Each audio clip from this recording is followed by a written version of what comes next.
You will hear a woman phoning the local council about an abandoned vehicle. First, you have some time to look at questions 1 to 6.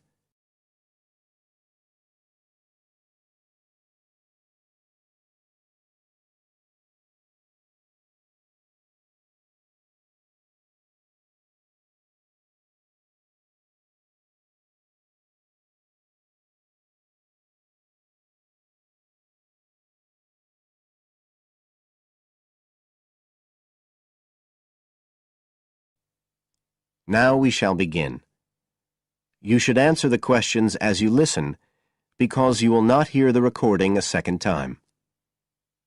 Listen carefully and answer questions 1 to 6.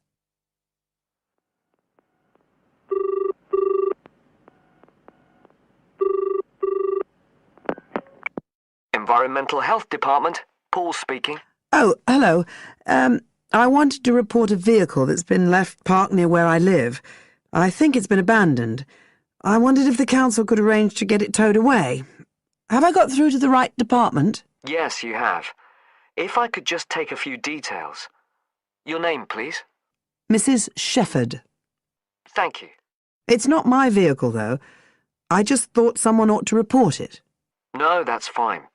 What I need to do is take some details first, then we can decide what to do about the problem. Oh, I see.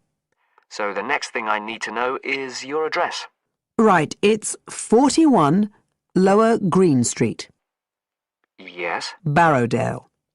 And the postcode's WH4 5JP. Fine. And if I could just ask for a telephone number.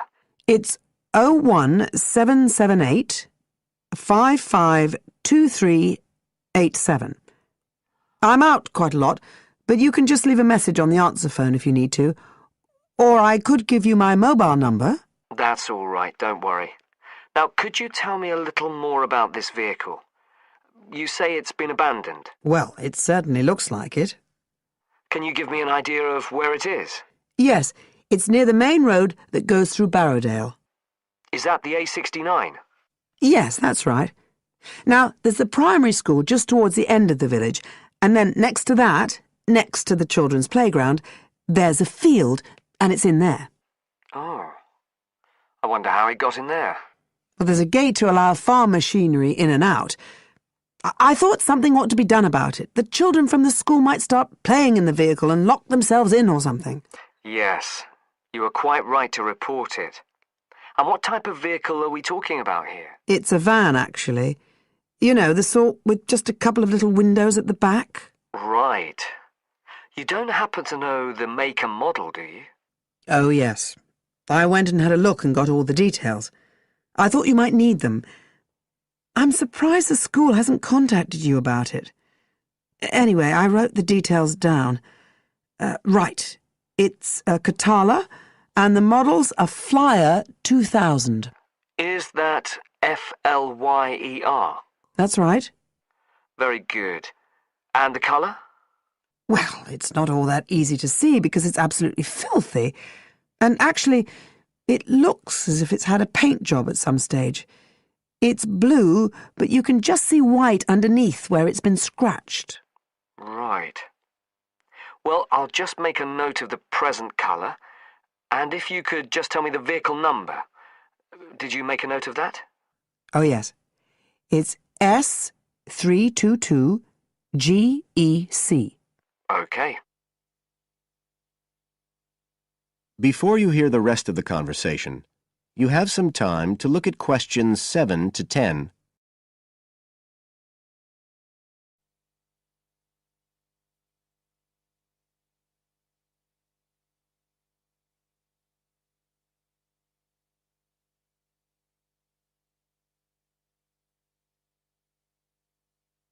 Now listen and answer questions 7 to 10. And it sounds as if the general condition of the vehicle isn't too good, from what you say. No, it's pretty poor.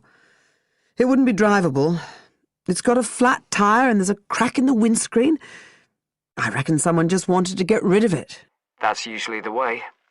It's been there for nearly a week. No, it must be 8 days. I remember it was a Sunday morning when I noticed it. It wasn't there the day before. I walk past it most days on the way to the shops.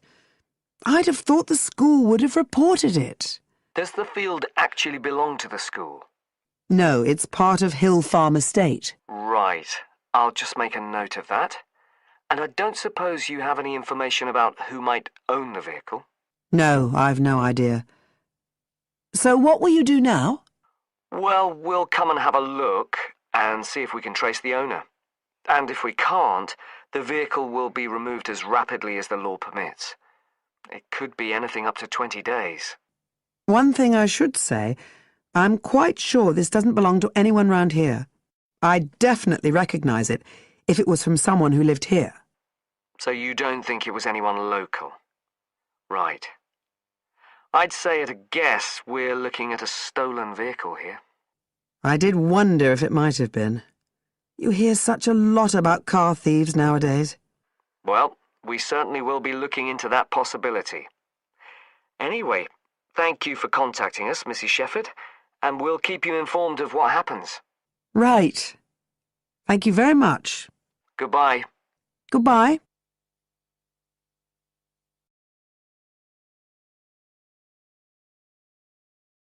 That is the end of part 1.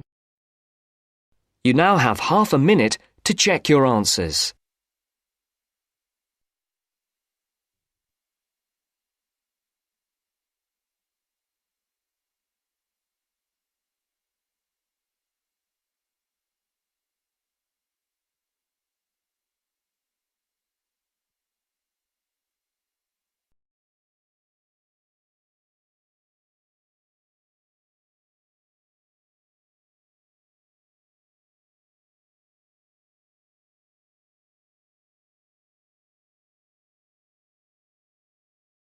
Now turns to part 2.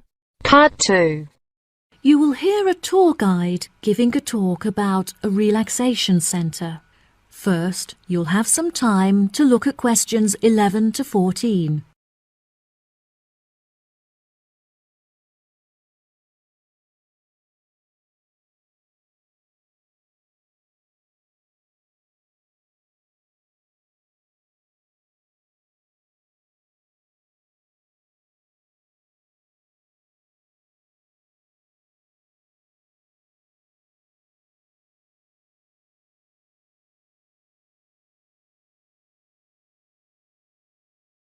Now listen carefully and answer questions 11 to 14. Hello everyone, my name is Sally. Welcome to our globally renowned spa and relaxation centre here at Island View Estates. Before you all wander off and begin exploring the facilities, I'd like to go over a few things. Now, this year is a very special milestone for our beloved centre, as it is our 25th anniversary. I understand that this means you have all paid an increased price for your tickets, but I can promise that all of the events we have scheduled for your enjoyment will make the costs well worth it. I know that all of you have travelled a long distance to make it here to the centre of the New Forest, but it is thanks to its remoteness that our centre is such a beautiful place to relax. I'm sure you are all keen to find out what activities we have arranged for you, so I will give you a quick overview. Tomorrow we have arranged for you all to participate in a yoga session for the duration of the morning, followed by a day of relaxation at the pool, where we have ample sun umbrellas to protect you from the sun. On Wednesday, we have organised a sightseeing hike through the forest, where you will be able to test your navigation skills and witness the wild ponies in their natural habitat. It's forecast to be sunny that day, but I recommend that you all bring rainproof clothes just in case. On your last day, we have a special surprise, a pony trek along the beach. We ask that you all wear full-length trousers and that all women have their hair tied up in a ponytail. Helmets are provided at the centre for those who would like to wear one. There are a couple of beautiful attractions here at the centre that you must all be sure to visit before you leave. The Rose Garden, located just at the corner of the property, is home to many indigenous species and is beautifully serene and peaceful, the perfect place to collect your thoughts or read a book. Our sunset boat ride has been the favourite attraction for many of our visitors. Simply hop aboard and relax whilst we sail you out into the open sea to witness one of the most beautiful spectacles that nature has to offer. Last, but certainly not least, is the freshwater pond, which serves as a watering hole of sorts. Some of you may even be lucky enough to spot our resident kingfishers, who are members of a very rare and endangered species. Once you have all unpacked and settled into your rooms, we will be taking you out to the neighbouring island for a bonfire and barbecue dinner. The island is very small, and the bicycle trails make it very easy to explore all of its beautiful corners. As the island is entirely separate from the mainland, it has never been inhabited by wildlife, so you can all roam freely and safely. We have some bonding exercises for you all to take part in around the bonfire, where you can potentially make new friends and discover a lot about yourself. Before you hear the rest of the talk, you'll have some time to look at questions 15 to 20.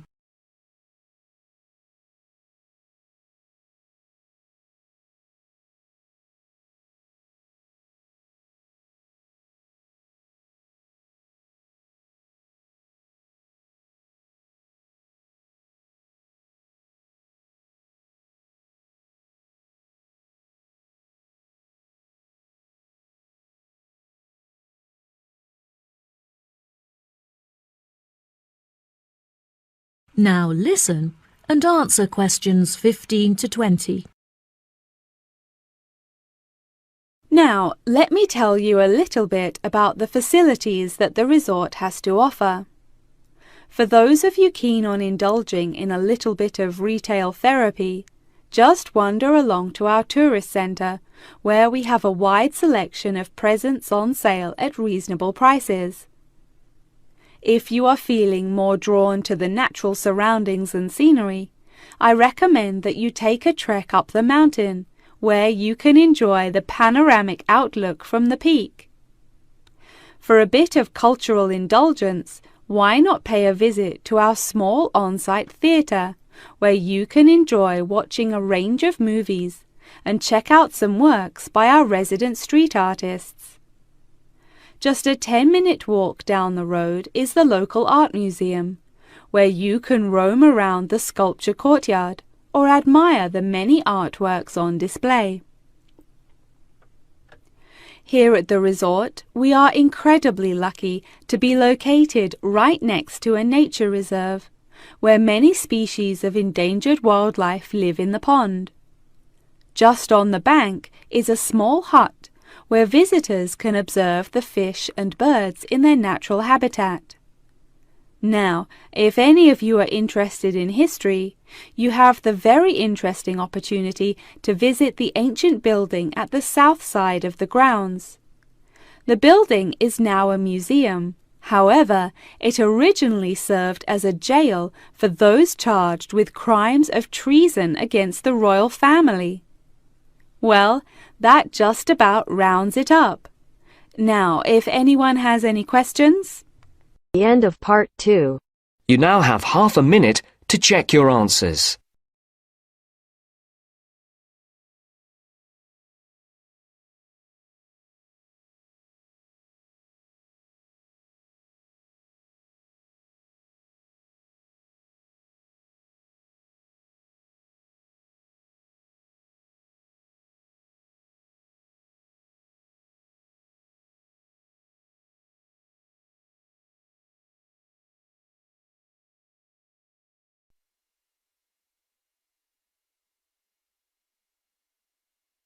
Now turns to part 3. Part 3. You'll hear a woman calling Laverton Arts Centre for some information. First, you have some time to look at questions 21 to 26.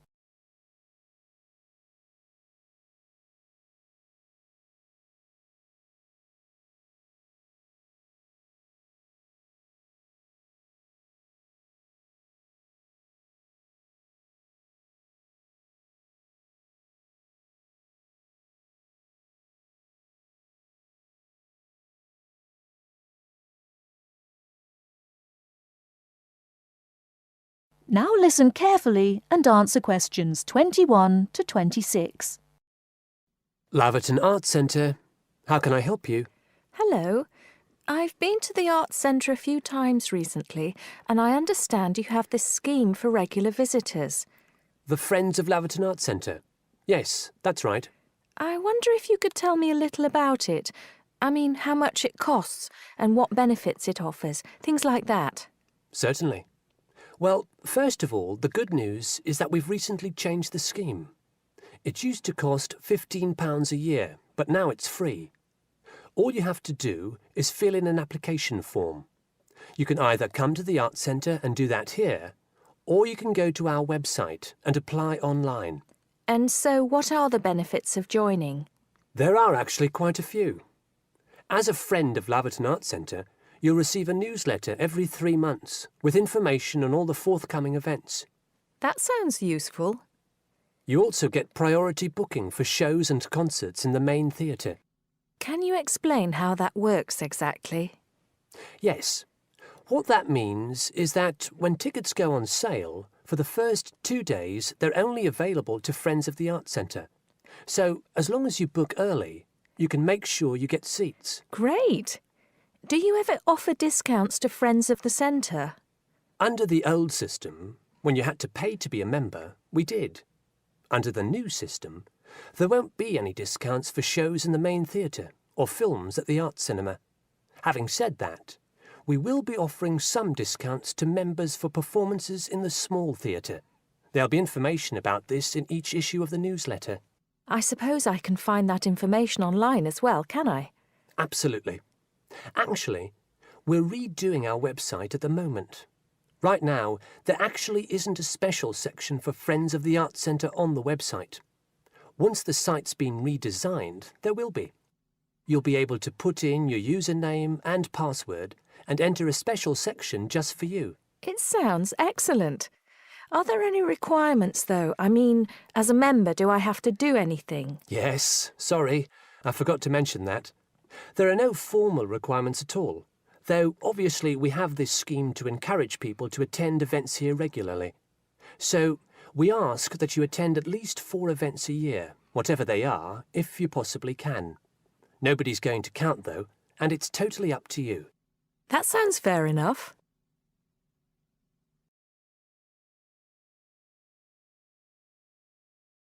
Before you hear the rest of the talk, you have some time to look at questions 27 to 30.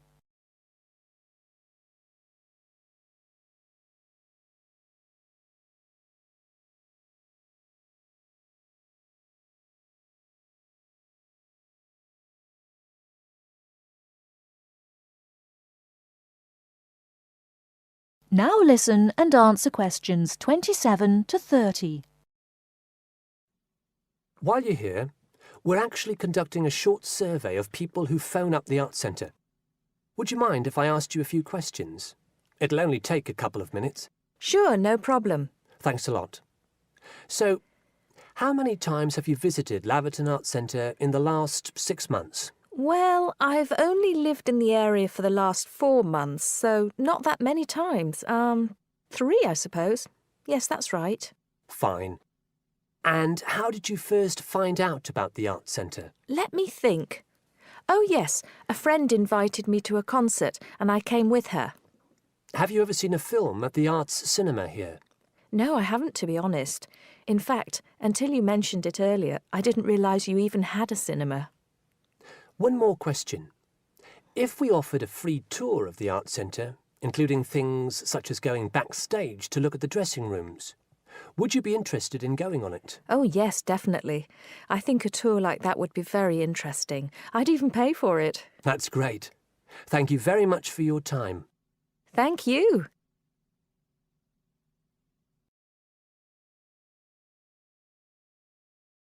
That is the end of part 3. You now have half a minute to check your answers.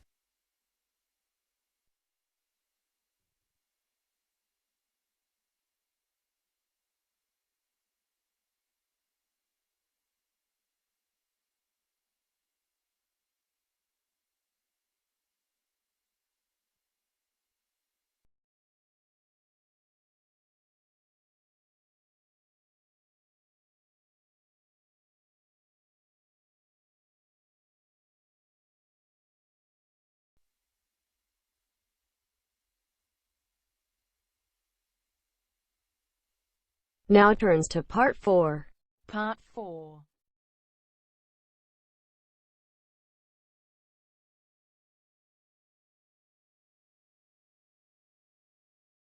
You will hear a talk about a research project on the tiger shark.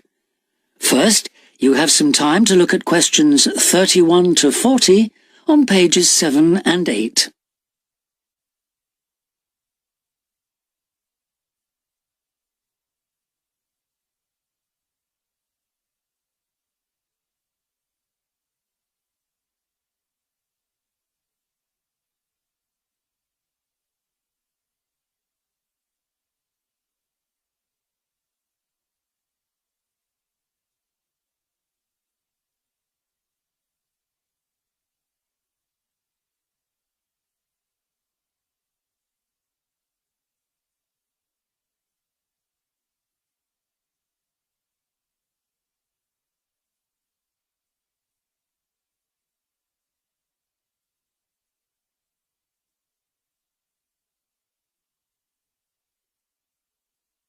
Now listen carefully and answer questions 31 to 40.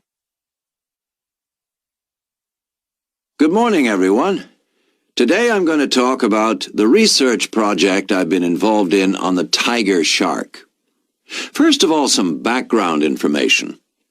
The tiger shark, also known as the leopard shark, is often thought to have got its name from its aggressive nature.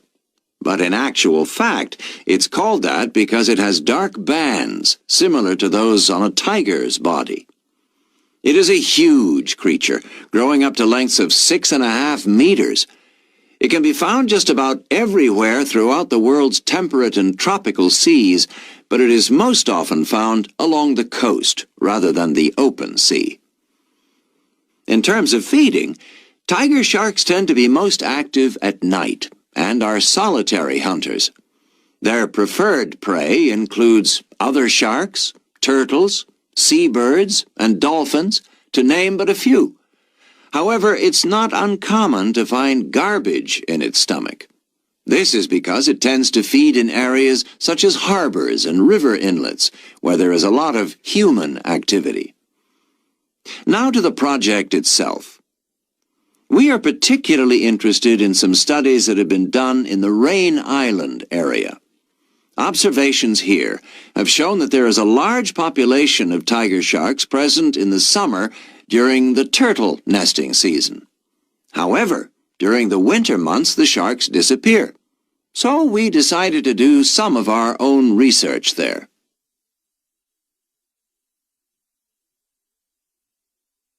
The first step was to tag a number of sharks so that we could follow their movements. To do this, we first needed to catch the sharks. Early in the morning, we baited lines with large bits of fish and set them in place. These lines were then checked every 3 or 4 hours.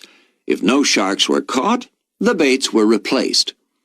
Once a shark had been caught on one of the baited hooks, it was pulled in close to the boat and secured so that we could carry out a number of brief activities to aid our research. This usually took no more than about 10 minutes and was carried out as carefully as possible to minimize any stress to the shark. Each of the tiger sharks that we caught was measured and fitted with an identification tag, and also a small amount of tissue was taken for genetic studies. For some larger sharks over 3 meters long, we also inserted into the belly a special acoustic tag capable of sending satellite signals, while on other large sharks we attached a camera to the dorsal fin to enable us to study the behavior and habitat use of the sharks. After this, the shark was released, and we were able to follow its movements. So what was the purpose of all this tagging? Well, while we were already familiar with some aspects of the tiger shark's behavior and food sources, what we hoped to do in this project was to see exactly what factors affected the migration patterns of tiger sharks and whether it was, in fact, food, weather, and reproductive needs. These are some of our findings.